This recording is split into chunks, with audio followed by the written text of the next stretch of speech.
Сәлеметсіздер ме, құрметті білім алушылар. Бүгінгі біздің 7-ші дәрісіміз барлау аңбаларын бұрғылау пәні бойынша. Тақырыбы турбо бұрғылар және турбо бұрғылау тәсілі. Алдымен турбо бұрғы дегеніміз не? Осыған тоқталатын болсақ, турбо бұрғы немесе турбобур деп айтамыз. Бұл гидравликалық забойлы қозғалтқыш. Оның басты ерекшелігі қашауды айналдыру үшін бүкіл бұрғылау тізбегін айналдырудың қажеті жоқ. Тек жоғарыдан қысыммен айдалатын бұрғылау ерітіндісінің әсерінен болады. Яғни бұрғылау ерітіндісі қозғалтқышты іске қосады. Бұл құрылғы ұңғыма түбінде орналасып, бұрғылау процесінің жылдамдығы мен тиімділігін арттырады. Ол әсіресе күрделі геологиялық жағдайларда және қиғаш бұрғылау ұңғымаларында тиімді болып табылады. Турбо бұрғының негізгі 4 тобы бар. Бұған статор, ротор, білік және тірек жатады.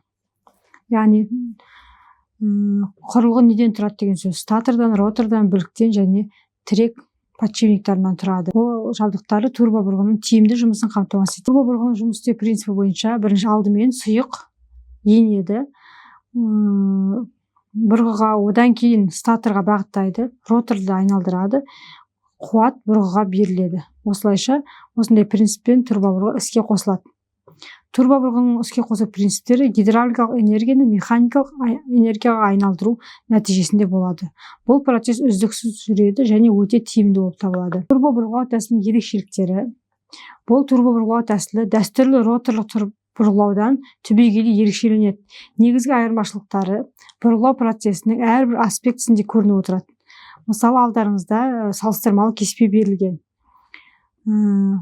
Қозғалыс беруші, құбырлардың тозуы, қашаудың айналу жылдамдығы және ұңғыма бағыты. Мысалы, электр қозғалтқышы мен турбо бұрғы қозғалтқышын салыстырмалы түрде айтатын болсақ, қозғалыс беруші ретінде бірінші ротор қозғалтқышында жер бетінде ротор тұрады, ал турбо бұрғыда ұңғыма түбінде тұрады қозғалтқыш. Тозуына келетін болсақ, роторлық бұрғылауда жоғарғы тозу болатын болса, турбо бұрғыда тозу төменділігі байқалады. Тозудың, желінудің.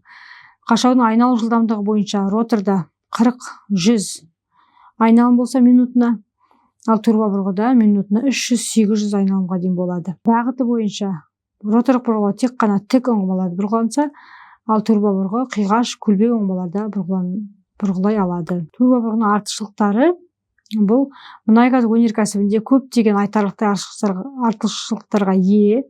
Бұл оның заманауи бұрғылау үшін тиімділігін көрсетеді. Бұрғылау тізбегінің айналу құбырлардың тозуын және үзілу қаупін 2 есеге азайтады.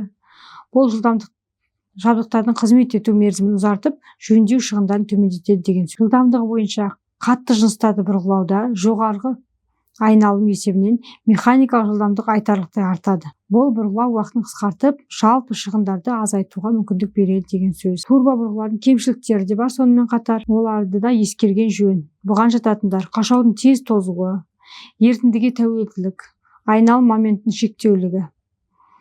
Мысалы, жоғарғы айналымдағы қашаудың тістері мен подшипниктары қызып, тез істен шығуы мүмкін. Бұл қашауды жиі ауыстыруға келеді.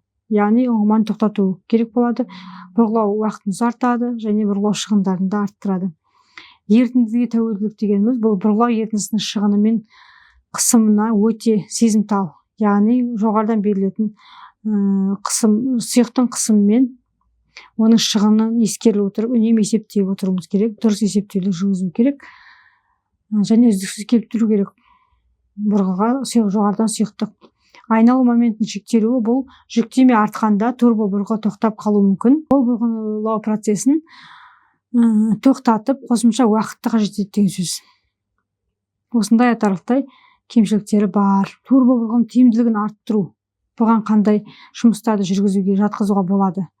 Бұған жаңа материалдарды қолдану, қашаулардың төзімділігін арттыратын материалдар қолдану, ұңғыманы бұрғылау ерітінділерін оңтайландыру, бұрғылау ерітіндісін дұрыс таңдау, жаңа ерітінділерді таңдау деген сөз. Бақылау үнемі болу керек және бақылау жетілдіру, сонымен қатар модельдеу алдын ала жобасын жасау. Қорытындылай келе, турбо бұрғылау әдісі мұнай газ өндірісіндегі маңызды технологиялық процесс болып қалады. Әсіресе көлбеу бағытталған күрделі ұңғымаларды бұрғылау үшін бұл өте тиімді. Бұның артықшылықтары мен кемшіліктерін терең түсініп, инженерлерге дұрыс шешім қабылдауға және бұрғылау процесінің тиімділігін арттыруға мүмкіндік береді. Бұл тақырыпта сабақта біздер турбобұрғының құрылымымен, жұмыс істеу принципімен, сондай-ақ турбобұрғының артықшылықтарымен, кемшіліктерімен, негізгі аспектілерімен таныстырғандарыңызға рахмет. Сау болыңыздар.